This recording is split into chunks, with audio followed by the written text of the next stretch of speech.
Welcome back to Derry Public Radio. Reporting from the basement of the Derry Civic Center, this is CM Alexander with the news. Hey, what the hell's going on here? He asked to do a line read? He whispered that in your ear? What do you mean the listeners love him? We're on air? You better... Hey, that's my line. You're listening to Derry Public Radio. This is Derry Public Radio.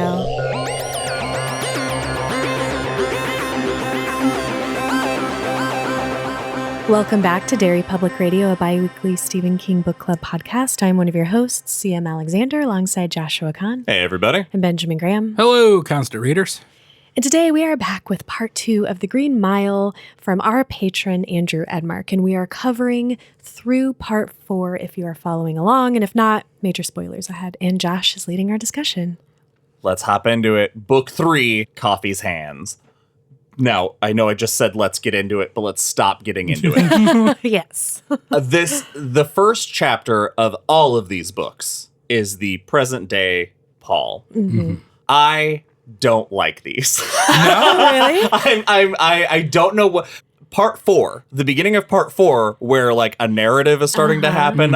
I liked that, but so far I had not incrementally enjoyed them because they felt more just like recap vehicles because it's a different book. Because that's what they were. Exactly. Yeah. And then now as when 4 gets here, we're starting to get something a little new. But I wanted to see if I was alone in that. Because the part 3 one, I didn't really take any notes because I didn't know what it meant yet. Mm-hmm. Okay, Dr. Sleep hurt me because I'm just still so relieved for this manner of recapping and what a fresh breath it is that I'm into it. But it doesn't stand out to me. I'm not like continuing to think about it, except as you said, the next one we get, because there's something actually happening in present day other than him just kind of bringing us up to speed on the previous book. I actually really like these parts Yeah. because of, as it goes on, how it starts kind of playing into the parallels of Paul being, you know, the head screw on the mile. And now he is, you know, he keeps saying it's a senior living facility. I'm not in jail. But and the Percy sort of doppelganger. yeah, in whatever his name is. Also, I like these bits because of stuff we have not gotten to yet. All right, and will cool. not get, because I think I mentioned last episode that King does, this is literally probably the best foreshadowing in a King book, in my opinion, because it's so subtle. You read through it the first several times and you're not going to pick up on some really cool stuff that you don't find out until the end of the book. So after we finish the book, I should go back and read all these chapter 1s and Yes. see if... all right. Present Paul is a slow burn. His penis was a fast burn. Hey-ho! Let's As they say. we should get back to the story at hand, though, because I know CM has got to be dying to figure out how they get out of this jam with Wild Bill. Because she... Yeah, I wonder. we pick up exactly where we left off with Wild Bill choking Dean and this chaotic standoff that we've left. And as CM mentioned, Brutal comes up from behind and just wallops him across the back of the head. I like that Paul's like, I think he might be dead. Just for a split second because of how loud it was, and he just drops. And luckily, he stays up for a handful of hours. He is brain damaged. You're not supposed to be knocked out for any time. Yeah, pretty much, Anytime. yeah. It was a nap. He was just having a nap. He was very exhausted. I loved that it mentions, he's out for 3 hours, but by the time he gets up, no one heard him get up. Paul just looks up and he's there standing at the bar staring at him. Yeah, and he's like, I tried not to react like I was startled, but I think he knew I was startled.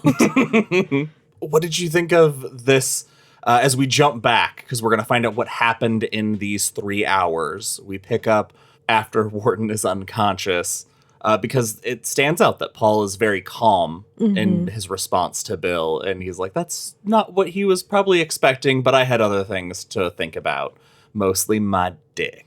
And we jump back to E-Block. Paul has sent Percy to talk to the warden.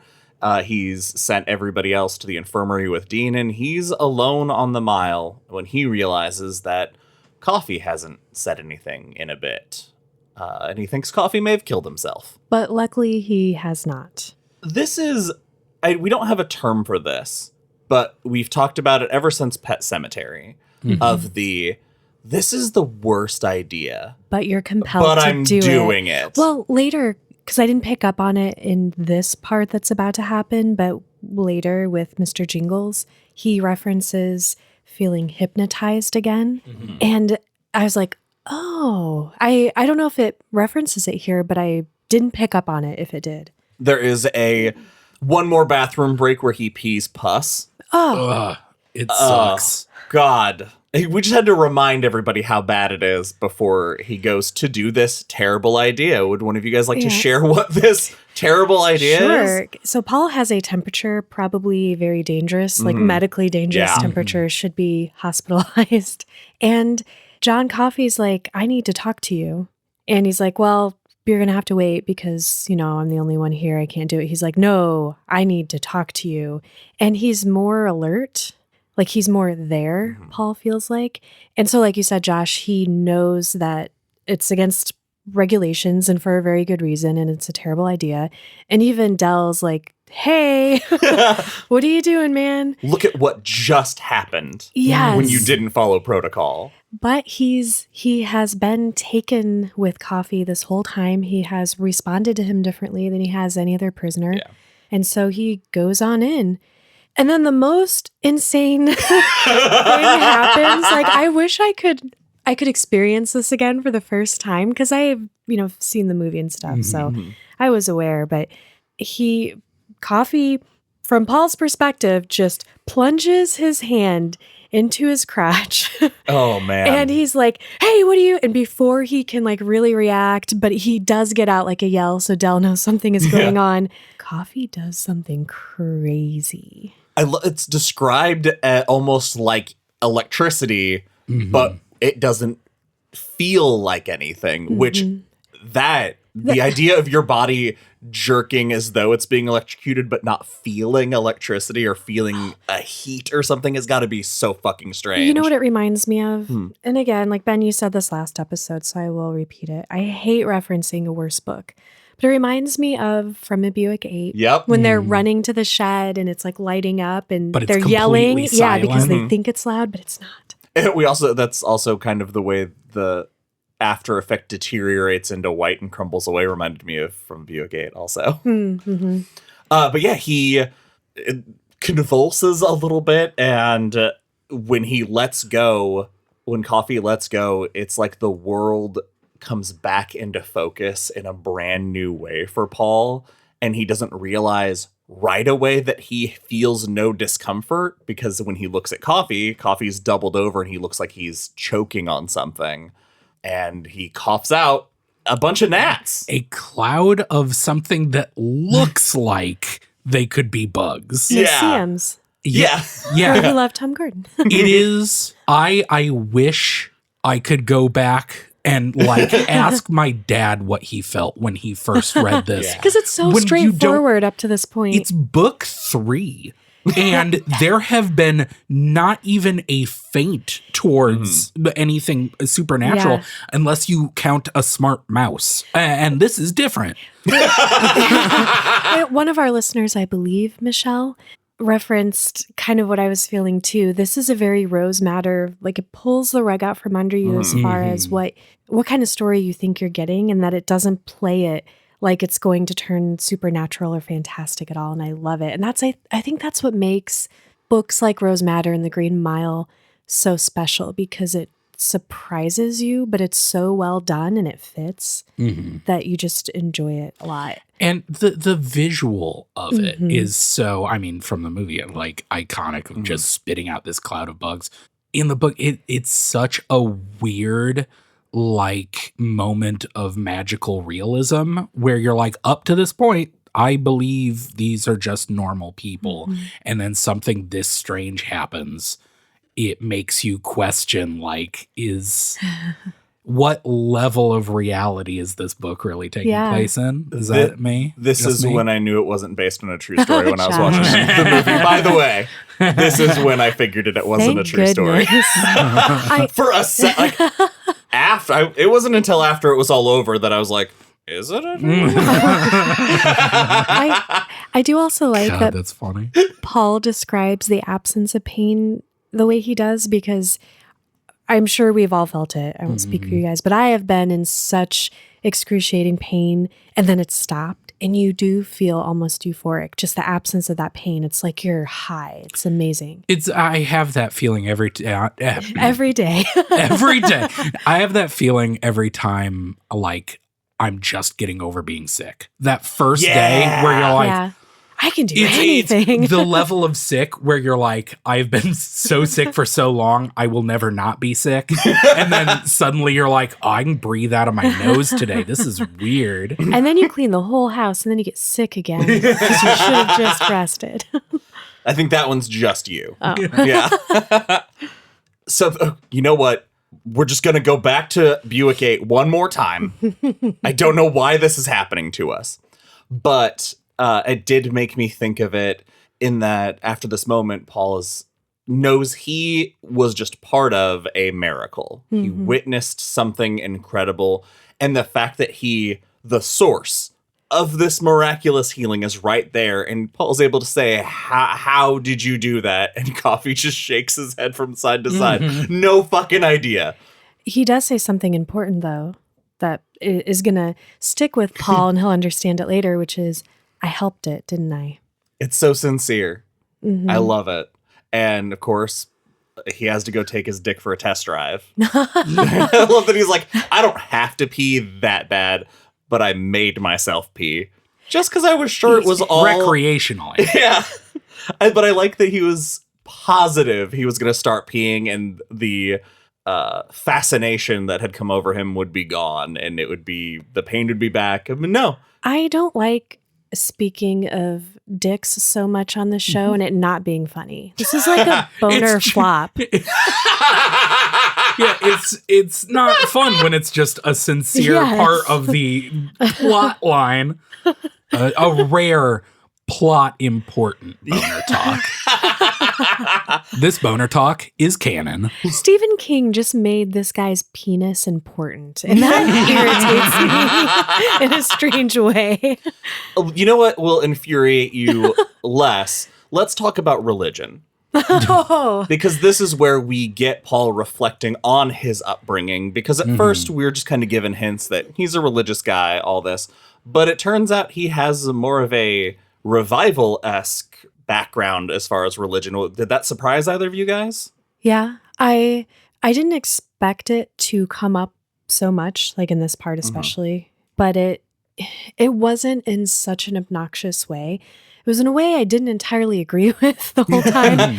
But Paul is a character too who you feel like just also is a good person and has good morals that I don't associate with being religious. I just associate that with people being strong and having good morals. Yeah. And some are also happen to have faith in one thing or the other. So it didn't bother me, but it gets a lot. He is Bible boy.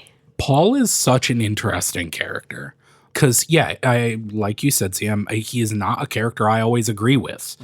I don't think he's a particularly good person, honestly. I think this story is the story of him becoming a better person.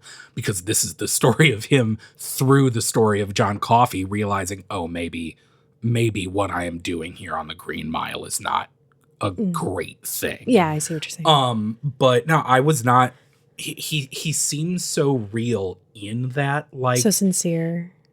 That I believe him as a religious man in He the 40s. doesn't use it as a weapon like Miss Carmody, yes. for example. Yeah. But I wasn't surprised because in the first section of the book, there's the section where he's talking about Dell and the other people and says, without a bit of wavering, these men are going to hell. Very Old Testament, Paul. Very Old Testament, like very fire and brimstone, Southern Baptist kind of like, this is just the way it is. Which again, I don't agree with that sentiment, but it's in such a real way. And he's also complicated because you can feel that kind of like old-timey conservative bent to this character. But then there are moments where, like when this is skipping ahead quite a bit, when he breaks down on his wife, when his wife asks him what happened later, we'll get to it. And he like allows himself to break down. And there's that like very masculine, like, oh, I knew that in this moment I wasn't being what men should be. But the like genuine sincerity and caring between them, him and his wife, is like, he thanks her for like being there and allowing him this. I think King has to write it that way though too, to make the character feel genuine to us. So it's like his way of being true to what a man of that era typically, not all of them, but typically would be like, but also acknowledging that wasn't the best way to be. And like men and women, like everybody's improved in their emotional growth over the decades. He's just, it feels like a very complex character. Absolutely. Which is, I love. It was just it makes sense that going to churches that, you know, are the spontaneous healing. He tells the story about a evangelical guy who accidentally cut off his son's pinky with an axe and prayed so hard the pinky grew back. Okay, I got so hung up on that because I was like, I would need to see the pinky before and after. Exactly. Show me that pinky. Show me that pinky. Oh, it's an OnlyFans thing. Oh, is that? My mistake. I like that when I think of those religious characters, I think of the more traditional and less this version, which makes sense why, even though he's raised that devout, the idea of miracle healings are something he has. He's not in questioning his mind. Faith when this happens. And I like that while he clearly doesn't agree with all of the religious stuff that he was taught, the things that he's chosen to kind of hold on to and internalize, I think are interesting. One of them being, if God saves you, it's your responsibility to ask why. And I think that is super interesting for him because it's not, he didn't save his life, but he did see, he could have. And do you think that he has that perspective because he deals in death? So it just seems like such a finite, kind of pointless sometimes, I'm sure, thing. So I feel like he looks at death differently. So if something miraculous does happen, because he knows what it looks like to go the other way, that you should place some sort of importance or meaning on that. It was like the woman in part 1 that was let off death row. The article talks about that she saved the town library. She was saved by God, and that the reason was to do good. Except she's still a murderer. Except for her eyes are still crazy. Because she's a woman. Well, they have devil eyes, you guys. I think it's fascinating. It's very cool. He is very obsessed with who Coffee is, because we had that info dump early on, but here's where we find out where he got a lot of the information that we know now, and that's by driving to Tefton to meet with the reporter who wrote all about John Coffey, Mr. Hammersmith. First impressions of Mr. Hammersmith, guys. What a piece of shit this guy is. Piece of shit. This is such a rough scene to get through, because he drives 50 miles to meet this guy, and I feel like the piece of shit part we're referring to is how upsettingly racist this guy is, and he thinks he's not. But we'll get to that part. Yeah, he has these 2 kids and a wife, and Paul is picking up on all these kind of weird things that don't mean anything to him in that moment, but he's very observant, and he notices, they have a dog house, although he doesn't see the dog, but the dog could just be out somewhere doing something. And the guy has 2 kids and they look about the same age. So maybe they're twins. And boy, wouldn't that be rough considering what he had to report on with the twins that Coffee was with. And his wife comes out and she tries to comfort her husband for a moment or just show like affection and put her hand on his shoulder. He doesn't even acknowledge her. She just eventually removes it. And he's very standoffish at first. And I understand that part of it. Like, he doesn't know why Paul's there. The at first reason really makes sense when he Yeah. answers the question, because he asks Paul, like, what do you want to know? And Paul says, I want to know what didn't make the paper. And his gut response is to say, oh, so you want to know like what they looked like, gruesome details about the because girls. he's expecting that vulture attitude. Yeah.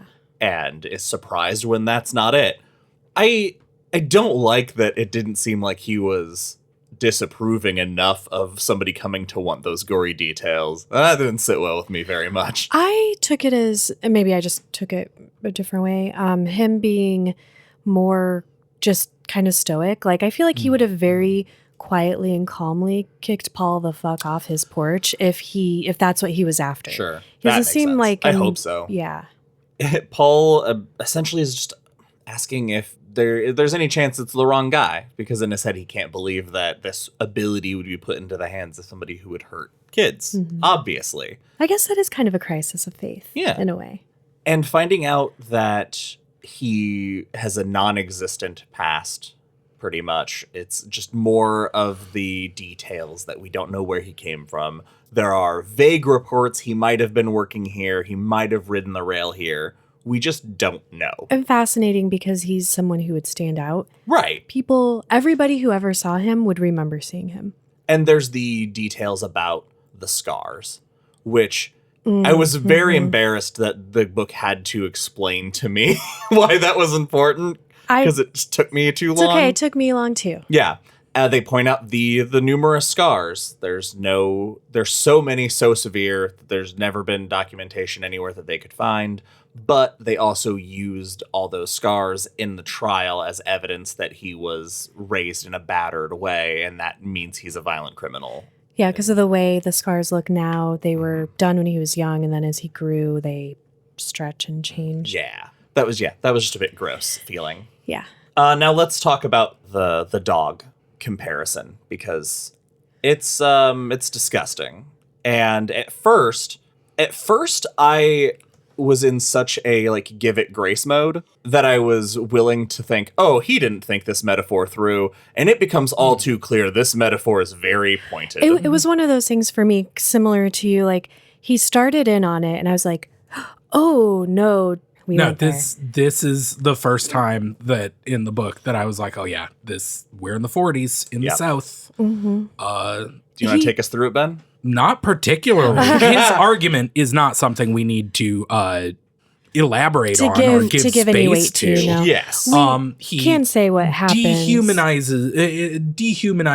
racist argument. Mm-hmm. But in doing so, he tells a story. He brings out his son, who is horribly, horribly disfigured on his face. And it is because his son was bitten by a dog, their dog. And this man said, without hesitation, I put him down, because who knows if they're going to strike once, they could strike at any time. And they is aimed at a very specific group of people. And I fucking hate this guy. The fact that basically at the end of it, the adamancy that he has about Coffee Coffee is the monster.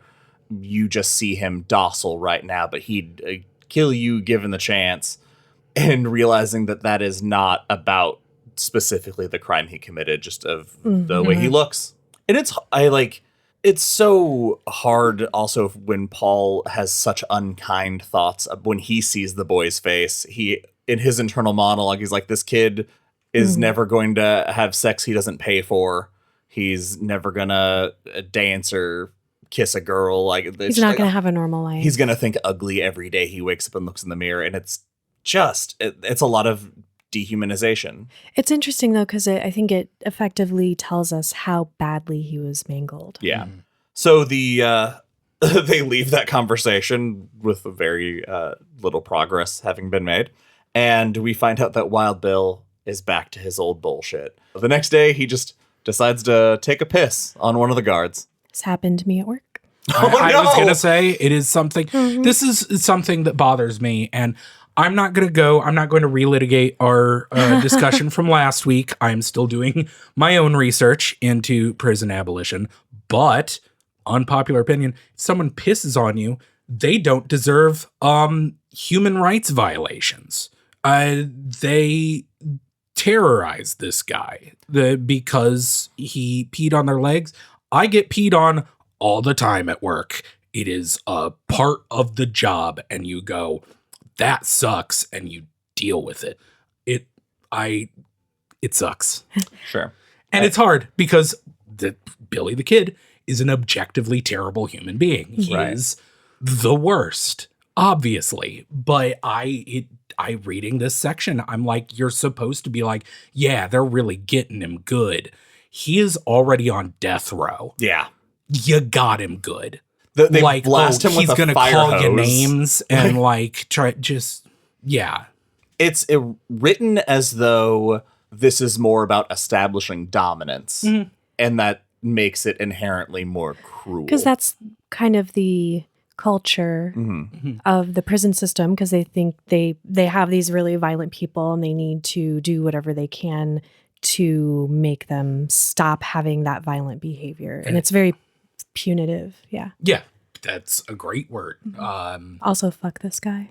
But also, yeah, for sure. Fuck this guy for sure. Definitely. Would it be better to pee back on him? Would that be less violation of? Well, that's something. If this were not on death row, probably would mean going into solitary. Sure, you assault a guard, you end up in solitary. That's something that usually happens.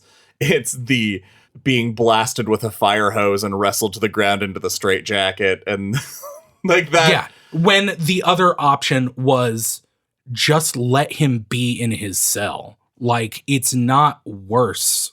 It is punitive. Like, how is getting him to be docile? Just avoid his cell more. Like, that's also true. You are going to kill this man. Locking him in a room so he yells at you less for a few weeks is... I do see, though, that granted, we have to look at this through the era of... Sure. When it's written, that they know they're going to have him for a long time. This isn't like the normal people they get where they'll have them for a few weeks, maybe a few months. They're led to believe it could be over a year before this guy's out of their hair. I could see why they would correct way too hard. It's funny because being a behavior analyst, board certified, thank you. It's what I see in here is them using punishment procedures to try to stop the behavior because in a prison, it's not set up that way. People would be like, what the fuck are you doing? They're not using reinforcement, trying to focus on like getting him to do what's right and follow along with the rules. And that's just like, that's not what prisons are for because they're privately owned facilities. And corporal punishment does not solve behavior issues. It does. Although you guys, again, like this book is going to make me such a hypocrite. We don't have to talk about this, but I'm just going to put it out there because it's going to come up again and again. Percy, as we go through, I hate him more than I hate the child murdering and whatever else the other guys have done. Like, he's so despicable. Like, King makes you despise this guy more. He makes the prisoners more human. Like, not Billy the Kid or Wild Bill or whatever. He would hate that. Not Wild Bill because he just seems like an animal. But there are things that happen with Percy later that like I took joy in. Yeah, it's hard. Yeah. The whole subject is hard. And there have been a lot of people reaching out to us on social and whatnot, saying that they look forward to the continued discussion. we're not going there this week. I am currently in the middle of 3 different audiobooks on the subject. I'm trying. It's heavy reading, y'all. I do have a reading list if you would like to follow along. While you're pulling that up, also thank you to all the listeners, because I asked for you guys to show us and yourselves and everybody who's confused about this some grace in figuring out what we think about it. And everybody's been super kind. Yes. Yeah. And also honest about like, yeah, this is like a weird thing to try to figure out. Mm-hmm. Yeah. So if you would like to read along with me, I am currently reading The New Jim Crow by Michelle Alexander, Just Mercy by Brian Stevenson, and Rethinking Incarceration by, and I apologize if I butcher this name, Dominique Dubois Gilliard. Or Gillier, I don't know. We'll post those online. Yeah. And if you want to talk about them, get on our Discord. Absolutely. Mm-hmm.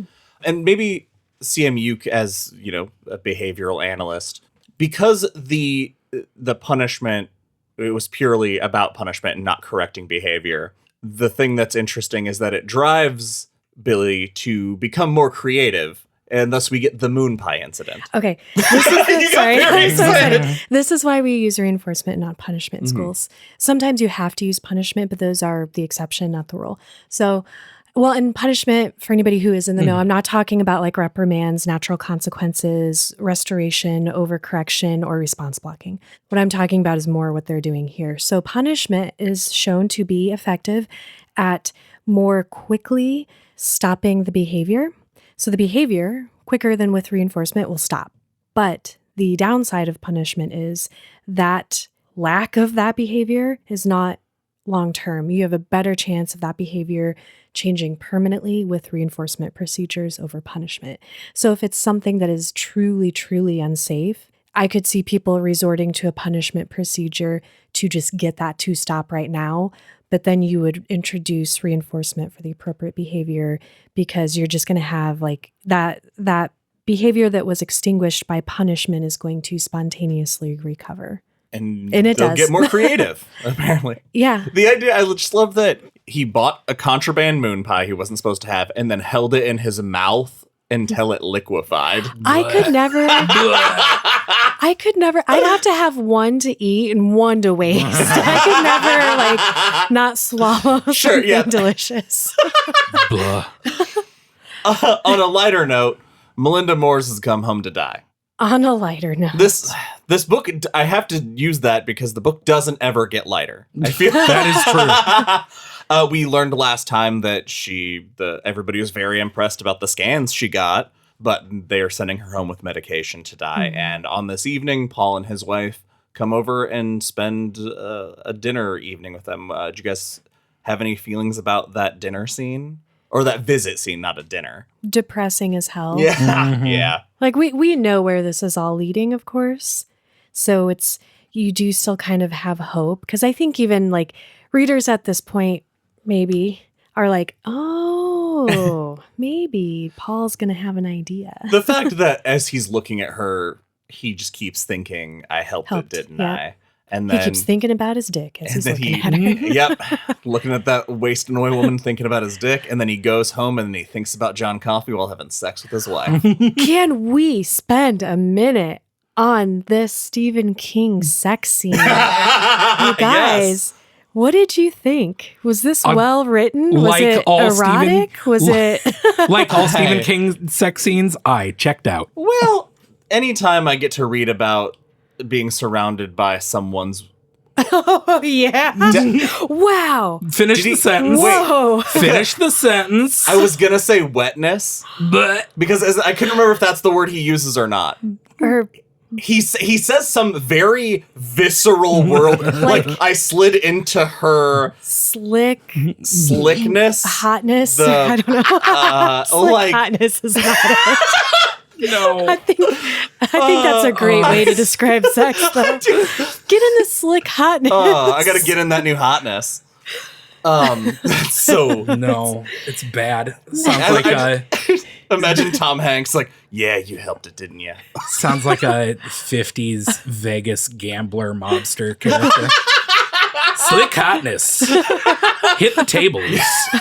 Can that be my gangster name? Slick hotness? Yeah, absolutely. I don't know if that's good or bad. We won't tell people that it's a Where it reference came- to... No one will ever know where it came from. Luckily, these conversations stay between us. Yes. What were we on? Now we are to the rehearsal for Dell's execution.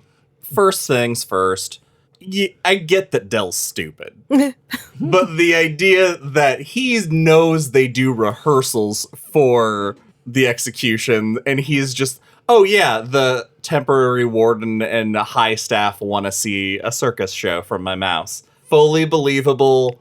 I'm full in, and that's how they get him out. He is so obsessed with that mouse, He though. really I is. buy it 100%. It's Because he's always like, guys, look at what Mr. Jingles is doing. So Dell is such an interesting character as well. Yeah. All of these characters, but like the balance that King tries to pull, I think, of making Dell as sympathetic as he is while still remembering this one terrible act that he did. Yeah. and he only did one because he's in jail. Yeah.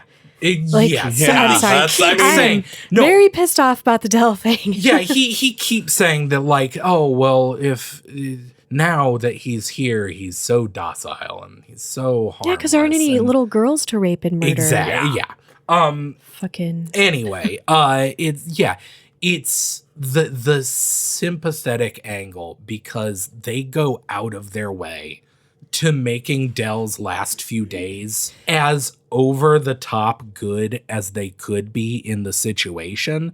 It is so it is such expert emotional manipulation Yeah. on Yeah. King's Are they part. doing that for Dell or for themselves, though? Because I don't know what it's like to, like, even though it's your job and the state's telling you to do it, to kill someone. Right. Like, so I wondered Well- if they do these things to humanize themselves, not necessarily humanize a prisoner. That's the thing is I didn't think about why the characters were doing it at all. I was just like, oh, this is King doing everything he can to be like, man, look at how well they're treating Dell. They're making sure that his last few days, they're going out of their way. He gets a circus. He gets to perform for people.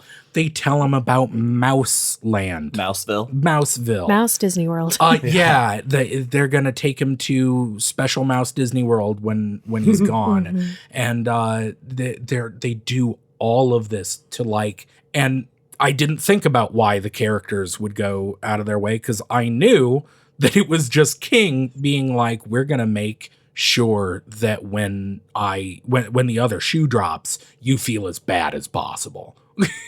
I'm gonna Spoiler, didn't. I'm gonna say two things in favor of Percy. Wow. Why? Just because they stood out to me as very interesting.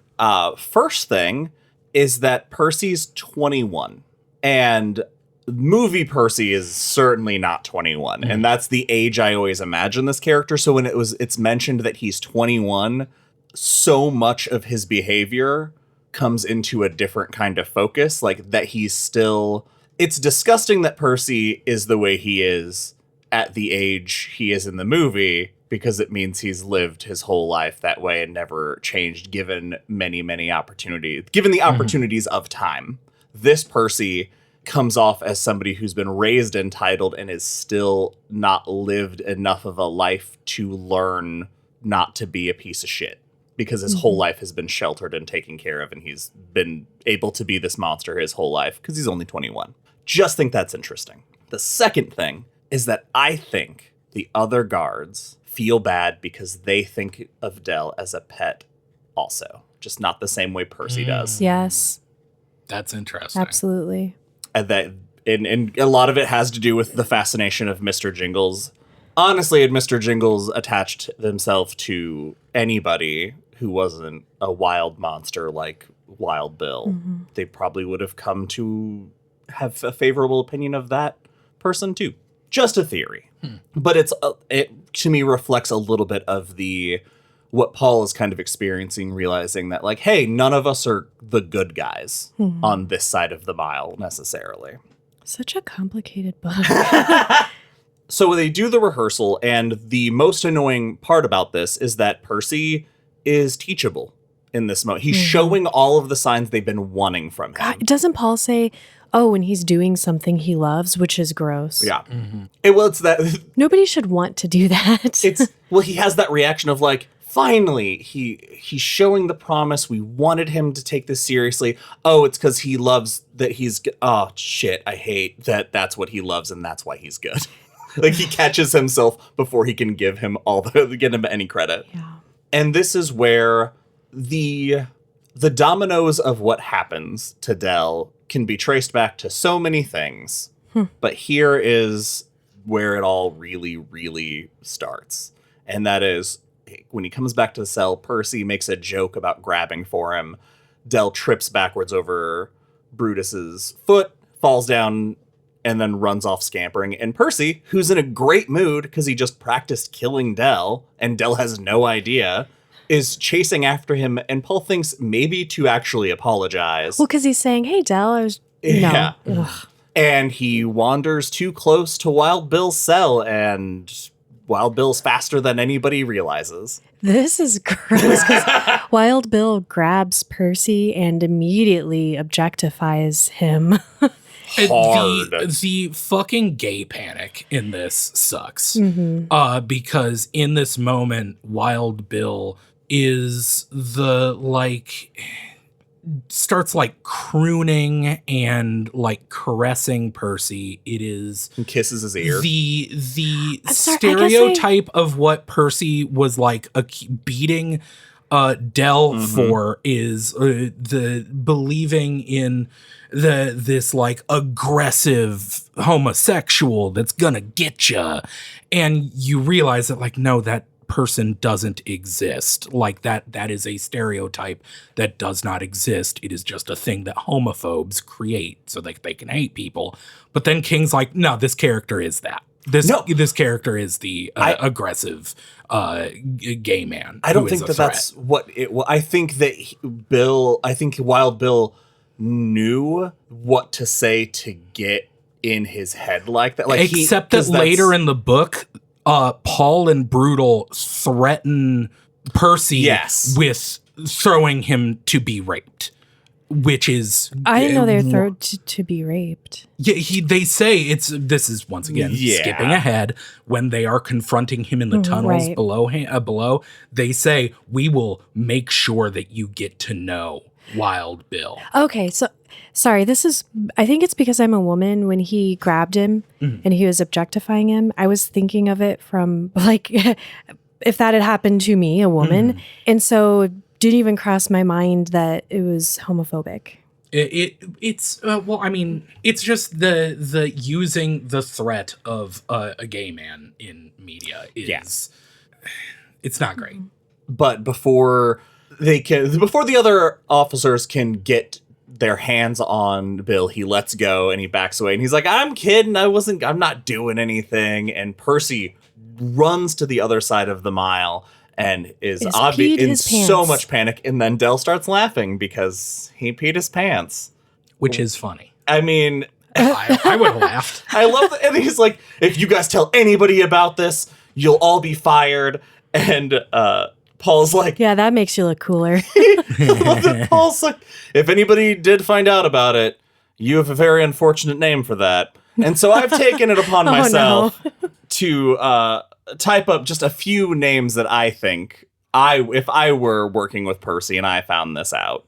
So I'm gonna do them from favorite to least favorite. Okay. Because I don't know why. So first, Pissy Wet Pants. Yeah. For sure. PP Wet Moist. And Percy Wet More Likely Than Not. Actually, I feel like that was the reverse. Like, I liked them as they went on.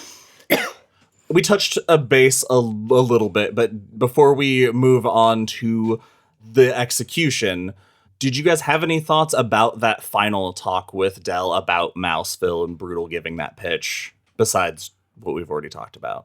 No, it was just obviously also to make me feel sympathy for, I think, the only character I know at this point in the book deserves it, and that's Mr. Jingles. Yeah, in all this excitement, Del's been still playing with the spool, and he throws it too hard. The spool runs into the hallway. Mr. Jingles chases it, and Percy's back, and he brings the heel of his boot down on the back of the mouse. And this is where book 3 stops. So imagine reading this as it came out, and the mouse, gets crushed at the end. Yeah. I thought about that when I heard it, and I was like, thank God I get to just move on to book 4 because even though I know the mouse is going to be okay, I can't stand leaving it hanging that he's dead right now. And the way Percy is just so cold about, I knew I'd get him eventually, and turns on his heels and walks away. And Paul and Brutal and everybody are staring in disbelief. They can't even react because it's just so cruel and unnecessary. The amount of times since they started the rehearsal for Del's murder that they've said, we keep them calm. That's all about keeping them calm. All right, we're going to go to chapter 4 or book 4. We get our chapter 1 recap, but let's talk about the narrative that's starting to take shape here in Georgia Pines. This part's hard to read. We're with Paul. We didn't talk about this earlier. He'd had a moment where he was watching something when book 3 started and saw in a character Billy the Kid, or Wild Bill doing that. And just kind of had almost fainted, I guess you could say. And his lady friend found him. And I'm just mentioning that because she encouraged him to continue writing. It seems like you need to get something out, keep doing it. So now when we're in book 4, he is kind of gearing up to start his day and get breakfast and then find a place to write. But unfortunately, he has a run-in with the Percy of Orderlies. After taking a walk to a shed, it's not explained what's happening in the shed. Smoking pot. Oh, hell yeah. That makes sense. Yeah, this fucking orderly giving all of the Percy energy, Paul had put on a raincoat that is for staff, and he gives him a hard time, and he is standing there waiting and watching for Paul to come back. It was not an accident. And he's cruel. And that he treats him with such disrespect because he basically says, old people shouldn't have secrets, and I can tell you have a secret. And for whatever reason, that makes me furious. Yes. Because it's nonsense? Yeah. What the fuck does that mean? Old people shouldn't have secrets. Everybody has secrets. Stupid thing. And his lady friend saw this through the window, and then she's like, hey, he asked me about you, and I didn't think anything about it at the time, but after what I saw, he is out to get you for some reason. So we'll pick up more about that later on. But before we do, let's go back to the prison and talk about the resurrection of Mr. Jingles. It's so good. Ben, you want to take it away? It's Percy struts off proud of himself like an asshole. And Del is wailing. He's at the bars, his arms sticking out, waving around like a madman. When Paul looks up and realizes that across the hall, John Coffey is also standing at the bars with his hands out, perfectly still, looking him in the eye, and he says, give him here. And Paul, without questioning it, goes, oh, yeah. Like he's hypnotized. This is the second time he references that. Yeah. Yeah, and he's like, even as he's doing it, because he picks up Mr. Jingles' body, and he says he can feel it like a pin cushion. A fur-covered pin cushion. That's so awful. The bones broken. He's like, there's no... I know what John Coffey did for me. I know that he can do things he should not be able to. Oh. But I don't think there's nothing to be done here. Does that mean Paul's penis is smaller than a mouse? Sorry. Sorry. Why would it mean that? Because I was thinking, well, he healed his penis. I'm like, but maybe if his dick is smaller than a mouse, he thinks Hold on. You realize his penis wasn't the thing infected, right? I don't know how those work. His penis wasn't broken. It killed the infection. Josh, is smaller than a mouse. You're ruining my moment. Ruining my moment. That's so great. I love it so much. picks up Mr. Jingles and gives it to John, and John... His penis is Mr. Dangles. Anyway. Just keep going, Ben. I can't. Dangles. He cups the mouse in his hands, and they can see the tail. Cool. Mr. Jingles' tail is hanging out from between his hands, and as this is happening, the tail starts to twitch and move, and when he Like he breathes in the death? the whatever, broken bones, and releases the mouse and breathes out this cloud of bugs, ? That is so thick it obscures his features as it swirls around his head. And now in front of all the guards. Everybody sees it now. Which is also very cool. Yeah. Like, there are so many books that would just be like, oh, this is like a secret thing. This is, he has to convince everyone, but no, everyone is just witness to this. And when John Coffey finally coughs up this death cloud, he sets Mr. Jingles down, and Mr. Jingles, still covered in its own blood, scampers off. Yeah, runs right a over to bit of Del. a limp, but he's alive. I love that it's the limp that makes it real. Yeah, that's that's such cool. a fucking cool detail. I love, even if it makes me a piece of shit, I love what happens next. Oh yeah, when Paul and Brutal walk in on It's so Percy satisfying. waxing his It big is juicy. very satisfying. I hear you. I don't know if this is the point, but that does remind me to ask you guys: Is Percy a greaser? Yeah, He's got Percy's greaser kind of a energy. greaser. He's always like brushing his hair. Mhm. Yeah. His hair is slicked back. He is multiple times they talk about how pretty he is. And I just imagine Percy Wetmore as like a James Dean wannabe. Yes. He's a greaser, but he doesn't even have the positive aspect of knowing about cars. I got one. Percy Wentmore. What? You guys, that seemed like a pity laugh. It's just the fact that it came 10 minutes late is extremely good. Oh my goodness. Yeah, they confront Percy and they're like, "Hey, you dumb piece of shit." It's so good. You're as bad at killing mice as you are at everything else you do. That was a real asshole cheered. move. I was like, ooh. And you're a failure. And Percy immediately is like furious. Ooh. But then what they do next, Paul picks him up to put him on the platform with Big Juicy. Oh, yeah, that they like push him back, just like walk him back until his knees hit the chair and he sits down hard. And they talk about, all of the energy to the chair is cut off 3 different ways. There's no way. But just the wood of the chair. Well, Ben, has you its own said that energy. chair is fucking haunted. Exactly. Haunted as shit. And it's such a good threat. Yes. But it's once again, this is what, the 4th time that it's, Percy, you are definitely transferring after this. So while it is severe, there are no new stakes. Well, it's more overt though, because That's true. They're finally able to let him have Brutal, it. but he's like, "You're gonna leave, or we're gonna make sure that you are not okay ever again." Well, now that they can use the Bill Wharton incident against him, if he wants to drag it out into the open, they will, and they make sure it'll follow you long after you no longer have a relative in the Senate. Finally, Del's terrible, horrible, no good, very bad death. It's around 11 p.m. when the witnesses start arriving, and it is over 80 degrees on this October night. So this shed-like area that is being used is already so hot.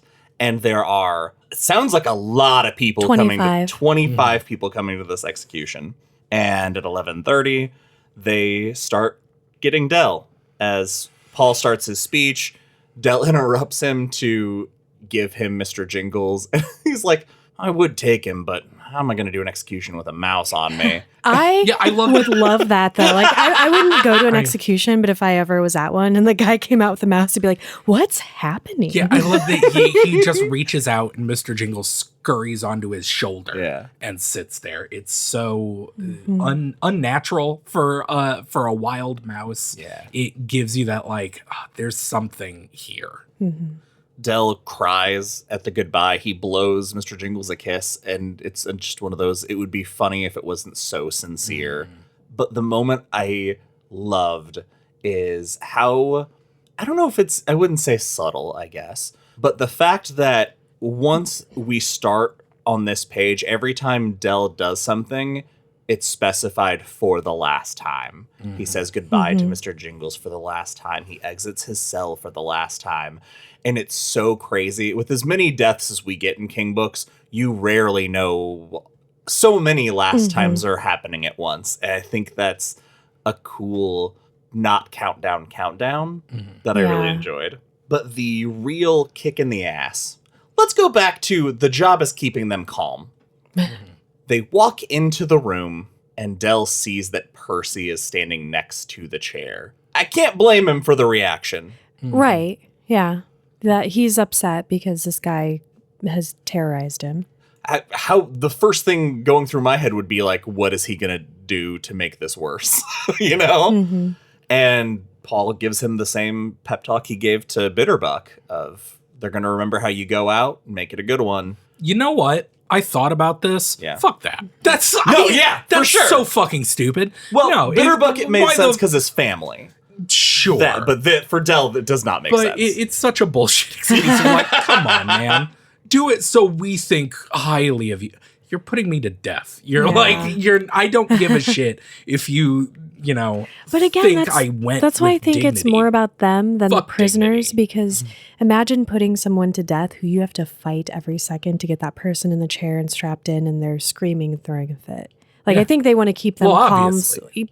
Yeah, but I just mean, I get... I'm just saying, if I'm being put in the chair and someone says, hey, you won't be manipulated. Go out and then I'll be like, I don't give a shit what these people think. I'm going to try and headbutt you. Yeah, I'm about to face oblivion. Yeah. What the fuck do I care if Nancy, who comes and wants to watch a man die, thinks I went out with dignity? Fuck dignity. I'm going to try and spit on you. Del takes the opportunity to apologize to the witnesses as they strap him in. They get everything ready. And Percy can't resist taking one more shot. And he has to go. He whispers to Del that Mouseville doesn't exist. Do you think he was smart enough to do that so that Paul and Brutal and everybody think that that's what he was doing? And so they don't expect him to do yet another thing to sabotage it? I think it's blind cruelty. Yeah. Okay. I think he just wanted to... I guess King was smart enough to do that to make us think that that's what he was going to do. But there's nothing Paul can do because the crowd is there and he has to let Percy look like he's in charge.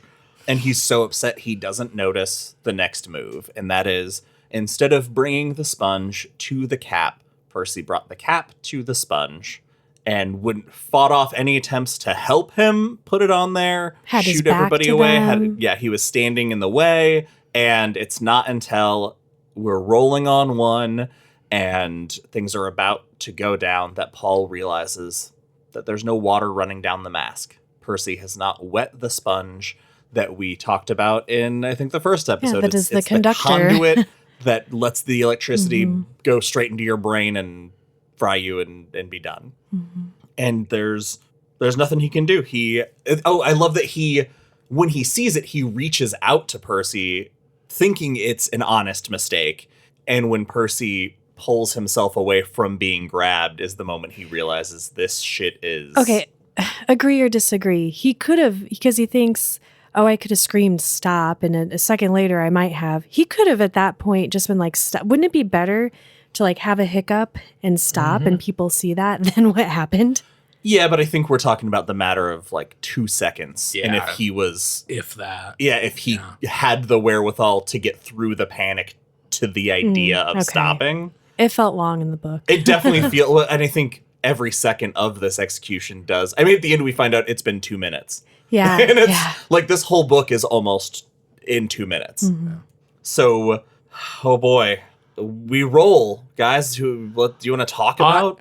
I have to believe that this is bullshit. For my mental, because what happens is they throw the switch and immediately Paul's like, something's wrong, because instead of the one big thrust of the electricity, he starts jumping and bucking against the chair. So hard that he breaks bones. And smoke starts rolling out of the mask because he is catching on fire internally. They hear his eye pop inside the mask. It's bad. Yeah. It's all bad. But the thing I have to believe of is bullshit is that he screams the whole time. Yeah. And Paul speculates that he was aware and conscious through this entire thing, and your brain's just made of electricity, y'all. I have to believe that after at max 30 seconds, there's no consciousness left. But I was too scared to look it up, because if I found out that it was possible to electrocute yourself for 2 minutes and feel the whole thing, I'd never touched anything plugged in would have again. to go live in a cave. I can help you a little bit. I can promise you can't scream. There you go. Oh, that's worse. Yeah, because it contracts your jaw. You'll shatter your teeth before you scream. If that helps you feel any better. Nope. Oh, all right.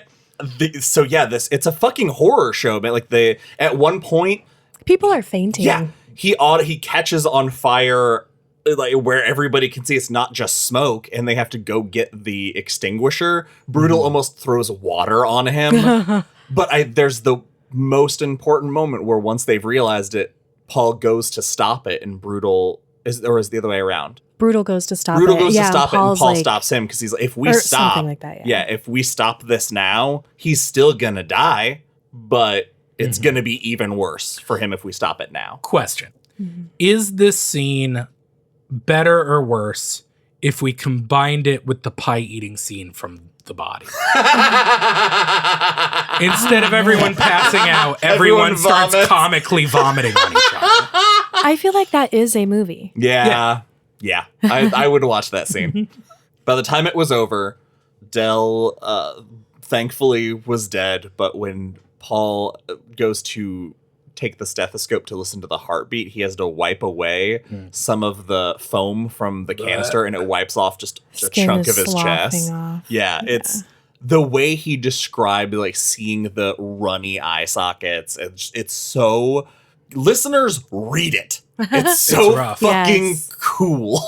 I mean, it's gross, but it's a very well written, horrifying scene. By the end of this, they go to take the cap off. It's seared to Del's head, and they shout at Percy they get him out of that room into the tunnels waiting. Percy's like in shock, basically, because they say he speculates that Percy didn't know it would be this bad.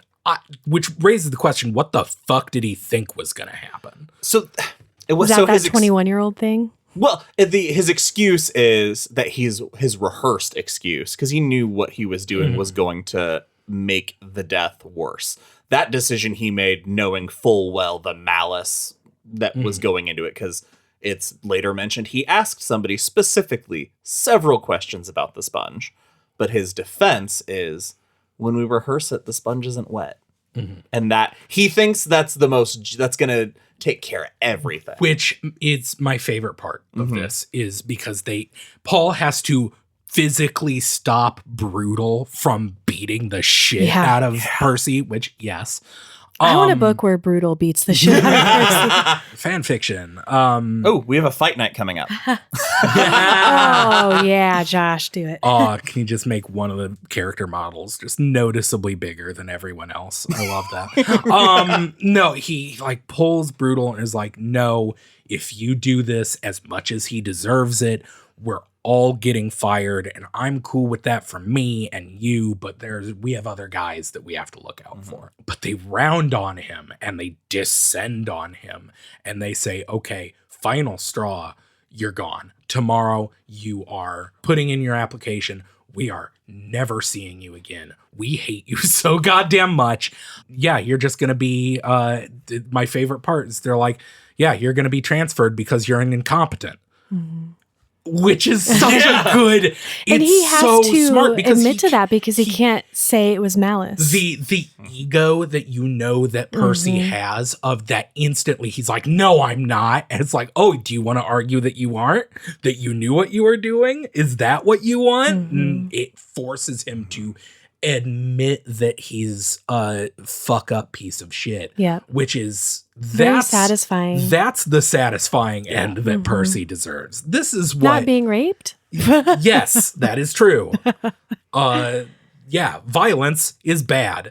Humiliating someone that is a piece of shit is well deserved. Yes. It's like I said first episode. Yes. I do like that this massively high tension scene ends with the temporary warden yelling at all of them and saying the warden's up there singing goddamn songs about it, and Brutus going, can he carry a tune though? Brutus is great. Such a great moment. I also like, because there was a storm, I don't know if we mentioned that, and so he's like, oh my God, what are we going to do about this? And Paul's like, it's going to be great. People, like the reporters who were here, they come all the time. They know the drill. They're not going to put anything shitty or outrageous in the paper because it's going to be too sensational. And everyone else is just going to think, the storm just made it weird. And they're going to be telling their friends and relatives about this crazy experience they had. And some of them are going to feel like it's poetic justice because he burned alive. Yeah. And he burned the 6-year-old girl he raped and killed. And everybody in that apartment building. Yep. When they get back up their coffee, his only real response is that Dell's out now, and that makes him the luckiest one right now. I don't know if I'd super agree with that. And Mr. Jingles, during the incident, ran out of his coffee cell into the restraint room and out of the mile forever. Yeah, they never see him again.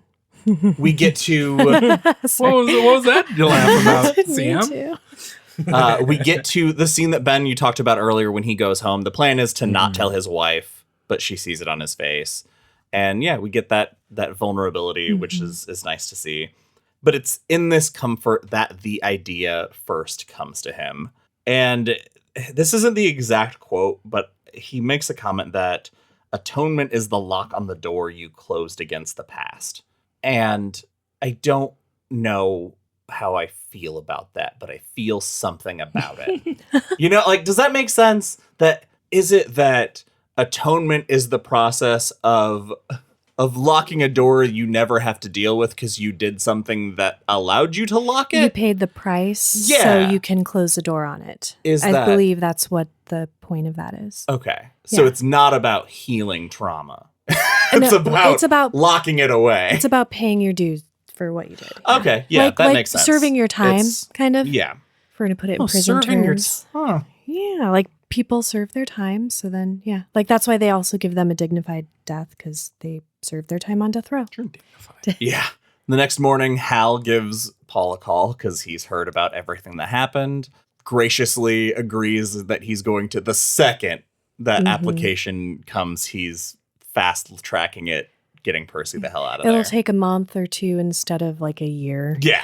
Also, Paul asks him about his wife because the wheels are turning, and sorry, this isn't funny, but I left it. She's not doing well and her brain is doing weird things. And it was interesting because he's like, she curses. And Paul's like, huh? It's like, she swears. She told me the other day, can you give me the TV guide, you cocksucker? And I loved that. But then he went on and on and on. I know it's the Times. About like, where did she hear those words? How can a woman know the word cocksucker? Their sex life must not be great. Right. She's been keeping secrets, apparently. But it's very much, she's circling the drain. It's any day now. And that finalizes it for Paul. We're pulling the trigger on this ethereal plan tonight. He invites... do we need to mention first, though? Because this leaves us kind of with questions. He does something with coffee and a shoe, but we don't know what. Yeah, I don't remember what that was about. I don't know. Because it comes up again at the very end of this, and we don't get to find it. Yeah, he goes this to section coffee cell. ends, and like as he's just explaining the plan that they are going through with, he says, it started with my shoe. No But idea. yeah, I we don't don't know remember yet. it. I don't remember either. So he invites Brutal, Dean, and Harry over for lunch, and it is to tell them about the plan, about what he's learned about Coffee, about the incident that happened to him. And Brutal brings up a good point that this is a ton to risk for a woman that only Paul and his wife are close to. Because it's, again, we've talked around it, but it's the Depression. So people are clinging to whatever income they have. But Paul, then Brutal says it's not about that though, is it? It's about setting, rebalancing the scales because of how Dell went out. That it was, Dell was the ugliest thing any of them had ever been a part of. And the idea of being a part of that and not doing something on the good side. They needed a win. Yeah. This is also the part where he discusses with the other guards for the first time the fact that he believes John to be innocent. Yeah, because the one guy's like, well, I don't know how I feel about him. What if he gets He's a loose and he murderer, murders someone and- else? And then Brutal's like, oh, you don't think he killed those Paul girls? is like, it won't happen. And they all act like, whoa, what? Are we as readers at any point in this story supposed to believe that John Coffey did it? Because I think you are. I think book one, maybe book one. But the second he actually shows up on the mile, I feel like it is really super hit you over the head obvious that he's innocent. I just wondered if you guys felt the same way. I do too, because if it turned out he wasn't, that would have shocked me because it's been building it to make you feel like he is. Yeah, he's a healer. He's like a Christ allegory. Although it obviously, kind of, he's not in it. He's not guilty. It kind of frustrates me, though. Paul refers to him kind of as an empty vessel. Yeah, and that's super interesting. He takes away his autonomy and his, he chooses, I think Coffey chooses to help people. Yeah. And that makes him a good person. And Paul robs him of that. Yeah, he doesn't really see John Coffey as a human. He sees John Coffey as like a divine vessel. Like, but I could also see how it could be hard because we haven't really gotten much of them they haven't really had much of the talk with him. But if he knows that he didn't murder those girls, there's no reason for him to rob him of that. And that's kind of dismissive and sort of disdainful to... Go ahead. Yeah, no, I think you're absolutely right. But I think the difference here is that, and it may not play out feeling this way in the movie because it's with actors, but it goes back to that whole, you can be having a conversation with Coffey about something and an hour later you'd have to explain to him what the radio was. Yeah. And I think that might be why he feels it's the empty vessel part of it, because it doesn't seem like, it's not like Coffey is searching out people to help. He can only help people that cross his path because he doesn't have, it's presumed he doesn't have the faculties to do that himself. But again, it's hard because we don't get anything from Coffey's perspective. Like, we don't know how he sees the world and all of that. One last thing before we wrap this up, and this comes back to a conversation we had very early on about Dell's death and about whether Dell deserved the fate he got. No. And it's, well, we had the, he is a pedophile who murdered someone and burned a bunch of people alive. And we had the conversation about whether Paul's an unreliable narrator when he's saying that that's not the fate he deserved. And he says something here that put that in perspective a little bit for me that I wanted to point out. And it's that we find out that his, at least the way I interpreted it, his opinion on Dell's death has nothing to do with what he was sentenced for and 100% to do with the fact that now it's tied to his brain that his death was, he paid that violent of a death for laughing at Percy peeing his pants. And that's the part that is the death he doesn't deserve. And to be clear, when I made that comment in the first episode, I wasn't saying he deserved it. I was saying I don't feel bad about it. He doesn't deserve it. But about a fictional it's a character. Death. Yeah, if I was there watching it, it was a real person, I'd probably throw up. If this was based on a true story, but I just thought that was it twisted an argument I made in the first episode, and I thought that was interesting to point out. And that is it for this episode of Derry Public Radio. As always, thank you for listening. join us for our next episode where we will be finishing the book. For Joshua Kahn and Benjamin Graham, I'm CM Alexander reminding you, it's strange how pain marks our faces and makes us look like family. Hey everyone, CM Alexander here. Thank you for listening to The Green Mile Part 2. We hope you enjoyed it. Share your thoughts with us by following us on Facebook and Instagram at Derry Public Radio or Twitter at Derry Public. You can also send us an email at derrypublicradio@gmail.com. As always, don't forget to check out our Etsy store for merchandise, our Patreon for bonus episodes, and our Discord for additional discussions. That's all for now, listeners. Goodbye.